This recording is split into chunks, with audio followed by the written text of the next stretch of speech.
দুষ্টু মিষ্টি প্রেমের গল্প।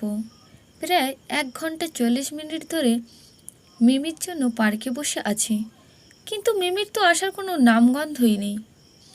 টাইমের সমানুপাতিক হারে মেজাজটাও গরম হচ্ছে। শুনেছি অন্য প্রেমিক প্রেমিকাদের ক্ষেত্রে প্রেমিকা বসে থাকে আর প্রেমিক লেট করে আসে, আর আমার ক্ষেত্রে এর উল্টোটা। দূর চাই, কেনই যে মিমিকে ভালোবাসতে গেলাম। না না, মন দেওয়া নেওয়ার ব্যাপার কারোর হাত থাকে না, এটা অটোমেটিক হয়ে যায়। হয়তো মিমি আর আমার ক্ষেত্রেও সেটাই ঘটেছে। এইসব ভাবতে ভাবতেই মহারানী আগমন ঘটল। জানো মিমি, আপনার জানো কে আমি? ওমা, তুমি এমন করছো কেন? তুমি তো আমার জানো রাফিন। জানো হলে 2 ঘন্টা ধরে এই গরমের মধ্যে আমাকে বসিয়ে রাখতে না। ওলে বাবালে, আমার জানুটা গরমে ঘেমে একাকার বলে মিমি একটা টিস্যু পেপার দিয়ে আমার মুখটা মুছে দিতে লাগলো। থাক থাক, এত মায়া দেখাতে হবে না বলে অন্যদিকে মুখ ঘুরিয়ে নিলাম। আর লেট হবে না জানো, এবারের মতো মাফ করে দাও বলেইছি। পেছন থেকে জড়িয়ে ধরলো। আরে আরে, কী করছো? জড়িয়ে ধরছো কেন? লোকে দেখলে কি বলবে? দেখুক, যার যা ইচ্ছে তাই বলুক। আরে, মানুষ খারাপ ভাবছে, ছাড়বো না। আগে বলো মাফ করে দিয়েছো, তারপরে ছাড়বো। ওকে, এবারের মতন মাফ করলাম। এই তো আমার কিউট যেন বলে গালে একটা চিমটি দিল। উফ, ব্যথা পাইছি তো। একটু ন্যাকামি করলাম। সরি, এক অন্যায় মাফ না করতে করতে আর এক অন্যায়। আচ্ছা বাবা, সরি, আর হবে না। মনে থাকবে তো? আচ্ছা, মনে থাকবে। এবার বলো তো, এত লেট করলে কেন? আসলে আজ তোমার জন্য একটা জিনিস রান্না করতে দেরি হয়ে গেল। তোমার প্রিয় খাবার, নুডলস। আরে বাবা, হোটেলেই তো খেতে পারি। কতবার বলেছি তোমাকে হোটেলের খাবার না খেতে?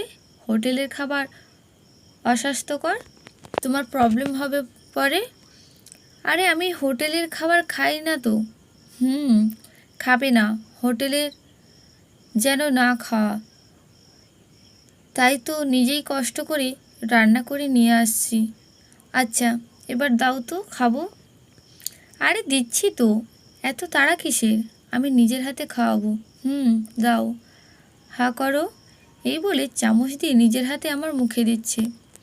ওয়াও, অনেক মজার হয়েছে। না, কিছুদিনের মধ্যেই তোমাকে বউ করে আমার বাসায় নিতেই হবে। কেন?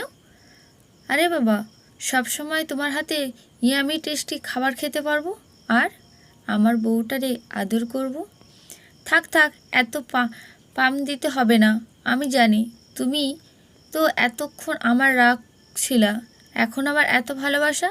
সরি, ভুল হয়ে গিয়েছিল। আমি কি জানতাম নাকি আমার জানুটা আমার জন্য কষ্ট করে আমার প্রিয় নুডলস তৈরি করে আনতে লেট হচ্ছে? বলেই জড়িয়ে ধরলাম। ন্যাকামিটিকে ছাড়ো বলছি, লোকে দেখছে। দেখুক, আমি আমার হবু বউকে ধরছি, তাতে কোন শালার কি? আমি তখন ধরাতে কি বলেছিলে? তুমি শাস্তি হিসেবে এখন তুমি ধরবে না। জোর করে নিজেকে ছাড়িয়ে নিল।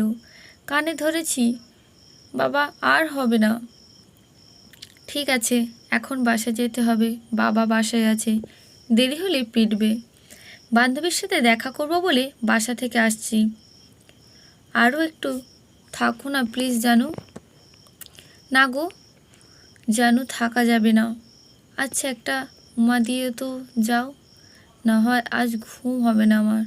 নাকামি রেখে বাসায় যাও প্লিজ জানু, একটা দাও না। দেখ বলে খুব তাড়াতাড়ি আমার কপালে একটা উমা দিল। এত স্পিডে কেউ উমা দেয়?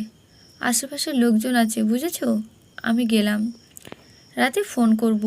এবার বাসায় যাও। আমি আমার জানু মানে মিমির দিকে এক দৃষ্টিতে তাকিয়ে রইলাম। মিমি আমাকে অনেক ভালোবাসে, আমিও মিমিকে আমার জানের চেয়েও বেশি ভালোবাসি।